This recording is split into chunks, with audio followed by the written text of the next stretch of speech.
नमस्कार दोस्तों, मैं हूं आपका दोस्त नरसिंह कटियार एडवोकेट। आज हम बात करेंगे श्रीमती रहीसा बानो तबस्सुम जहां, जो कि एक 2024 में विधि व्यवस्था लखनऊ हाई कोर्ट 2024 में आई है। इसमें बताया गया है कि धारा 24 जो स्पेशल रिलीफ एक्ट है उसके अंतर्गत यदि कोई सिविल डिक्लेरेशन है तो उसमें कोई अग्रिम अंतोष के लिए, कोई अन्य अंतोष के लिए कार्रवाई किया जाना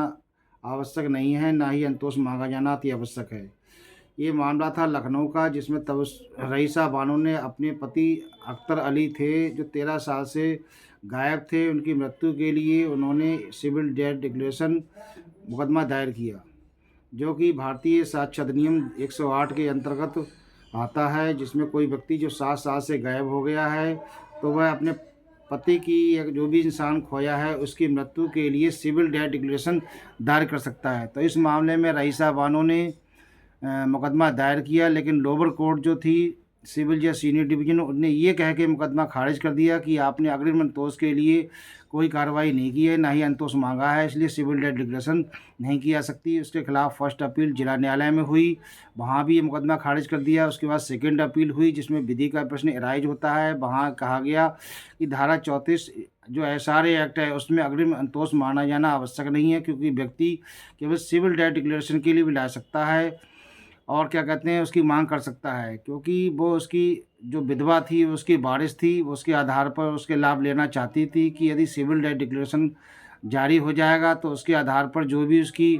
क्या कहते हैं पेंशन है, जो भी उसके लाभ हैं उसे मिल सकेंगे। तो धारा 108 में भी ये बात बताई गई है कि सिविल डेथ डिक्लेरेशन के लिए आप 7 वर्ष से कोई व्यक्ति जिसे न सुना गया है न देखा गया है,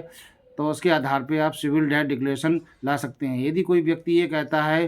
कि हमने उसे देखा है और वो व्यक्ति जिंदा है, तो बर्डन ऑफ प्रूफ उस पर चला जाता है। तो हॉनरेबल जो लखनऊ खंडपीठ है इलाहाबाद हाई कोर्ट की, उन्होंने इस बात को नहीं माना और द्वितीय अपील में ये निर्देश दिया कि लोअर कोर्ट उस पर दोबारा विचार करे और नया आदेश पारित करे, और सिविल डेथ डिक्लेरेशन को पारित किया। तो दोस्तों, आज आपने जाना कि जो इसमें सेक्शन एक 9 सीपीसी की भी बात की गई थी कि यदि कोई मामले में कोई कंडीशन ऐसी ना हो तो हर हाल में मुकदमा दर्ज होकर उसे डिसाइड किया जाना चाहिए, क्योंकि जब तक कोई बार ना हो तब तक ऐसी कोई कंडीशन नहीं होनी चाहिए। तो दोस्तों, आपने जाना कि सिविल डेथ डिक्लेरेशन के लिए अग्रिम कोई अंतोष, मतलब जो अंतोष मांग रहे हो उसके अलावा कोई अन्य अंतोष मांगा जाना जरूरी नहीं है। तो जय हिंद, जय भारत।